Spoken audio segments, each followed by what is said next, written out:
1669 का दौर। मुगल साम्राज्य औरंगजेब की क्रूरता चरम पर। मराठा राज्य के वीर योद्धा छत्रपति संभाजी को पकड़ने की साजिश रची जा रही। कई बार कोशिशों के बावजूद औरंगजेब उन्हें परास्त नहीं कर पाया था, लेकिन अब उसने एक ऐसी चाल चली थी जिससे मराठाओं की जड़ हिल। अहमदनगर के किले में औरंगजेब अपने सेनापतियों के साथ बैठा था। उसकी आंखों में नफरत और मन में बदले की आग जल रही थी। उसने अपने वजीर से कहा, संभाजी को हराने के लिए ताकत नहीं, दिमाग से काम लेना होगा। इस बार ऐसा जाल बिछाया जाएगा कि वह खुद उसमें फंस जाए। वहीं दूसरी ओर रायगढ़ के किले में छत्रपति संभाजी अपने सेना नायकों के साथ युद्ध की रणनीति बना रहे। तभी एक संदेशवाहक दौड़ते हुए आया।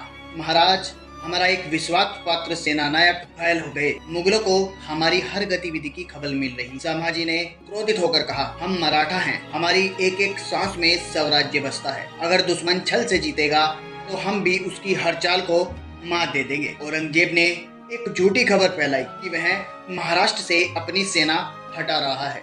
उसने अपने सबसे चालाक गुप्तचर को मराठा राज्य में भेज दिया, जो वहां यह अफवाह फैलाने लगा कि औरंगजेब अब युद्ध नहीं चाहता और संधि करना चाहता है। इधर मराठा दरबार में भी यह खबर आग की तरह फैल गई। कुछ सरदारों ने कहा, अगर संधि हो जाए तो रक्तपात रुकेगा, लेकिन संभाजी मुस्कुरा रहे थे। यह संधि नहीं, औरंगजेब की सबसे बड़ी चाल है। अचानक घटनाक्रम बदलता है।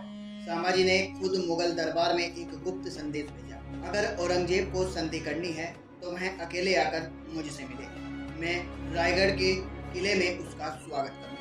औरंगजेब को यकीन हो गया कि संभाजी जाल में फंस चुके। मैं अपने गुप्तचरों को लेकर रायगढ़ के पास पहुंचा, लेकिन जैसे ही वह वहां पहुंचा, अचानक मराठा सेना चारों ओर से निकल आई। सैकड़ों मराठा सैनिकों ने मुगलों को घेर लिया।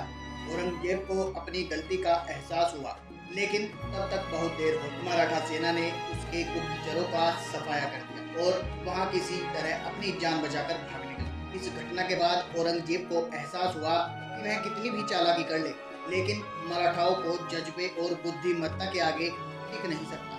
यह एक ऐसा पल था जब मुगल सम्राट, जिसने आधी दुनिया को जीत लिया था, संभाजी की रणनीति के आगे पराजित हो गया।